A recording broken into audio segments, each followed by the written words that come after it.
berjumpa kembali dengan kami di Pojok Bebas Channel dalam acara Asal Omong. Kali ini kami akan berbincang-bincang masih dengan Pak dosen tentang bagaimana kelanjutan nasib dari pelayan di warung makan yang tanpa sengaja atau tanpa disadari dipukul oleh pengunjung warung makan itu. Jadi memang orang-orang di Manggarai khususnya bahwa kalau mereka pulang dari mana-mana pasti mereka mampir di warung untuk makan gitu ya, Pak dosen. Kalau lapar, Bang, kalau lapar. Ya, itu kalau lapar atau maupun sekedar minum kopi, ya kan? Nah, sehingga dalam bahasa Manggarai itu mereka itu cenggo di warung untuk sekedar makan. Dan pada umumnya ya cenggo itu pasti karena mereka lapar. Nah, mungkin karena laparnya menguasai dirinya, karena mungkin sang pelayan warung terlalu bertele-tele atau terlalu lama ya tanpa disadari sang pengunjung ini memukul pelayan warung tadi.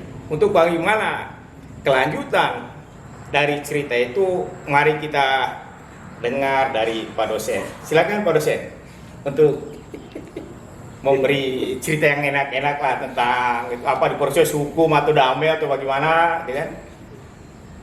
Ya, terima kasih Bang Jul. Bang Jul ini rasa ingin tahunya tinggi sekali ya. Sebagai orang Manggarai. Sebagai orang Manggarai ya, tentang kasus itu.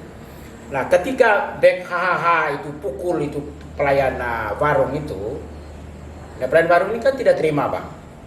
Nah, dia tunggu selama 2 hari, kalau saya tidak salah dengar begitu. Dia tunggu selama 2 hari, Bek HHH ini meminta maaf kepada dia.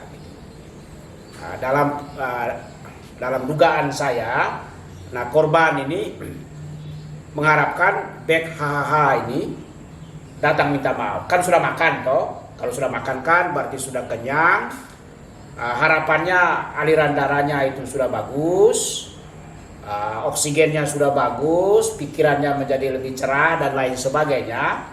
Ya, entah dia makan di tempat lain, tapi kurang lebih ketika dia harapannya kalau dia sudah kenyang kan berarti dia sadar, oh saya sudah pukul orang dan tidak baik memukul orang. Nah, harapan korban ini kan dia minta maaf. Gitu.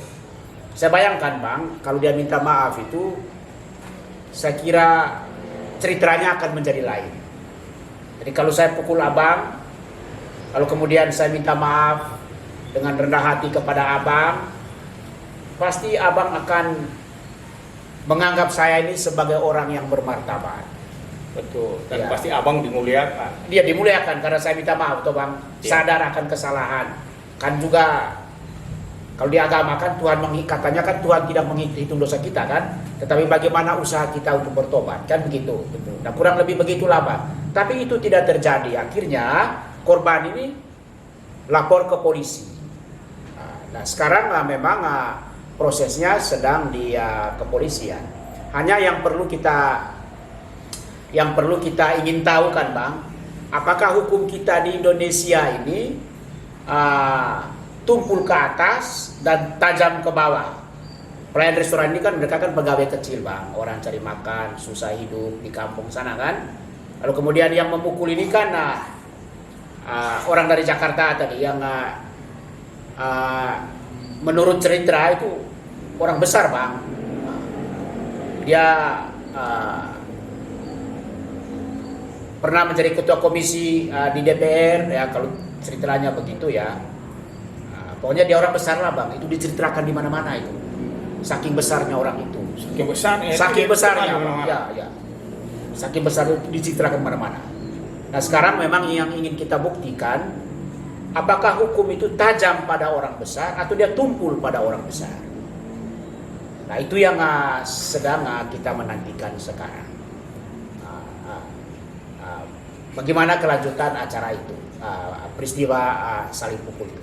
Nah, yang kita harapkan bahwa hukum ini adil untuk semua orang. Untuk semua orang, ya, baik orang besar maupun orang kecil. Jadi di hadapan hukum sebetulnya idealnya tidak ada istilah orang besar dan tidak ada istilah orang kecil.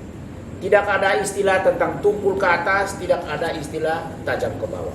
Kenapa? Karena hukum itu memperlakukan setiap warga negara dengan cara yang sama. Tetapi dalam kasus ini kita masih menunggu. Apakah hukum itu tumpul pada orang-orang besar dan tajam pada orang-orang kecil? Itu yang sedang kita tunggu, Bang. Jadi prosesnya sudah sampai di situ, Bang. Oke, baik, terima kasih Pak dosen.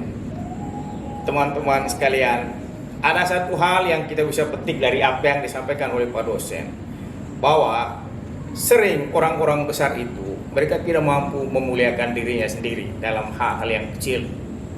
Untuk itu kita belajar dari apa yang disampaikan oleh Pak dosen, belajarlah untuk saling menghargai sehingga kita mampu saling memulaikan diri kita masing-masing.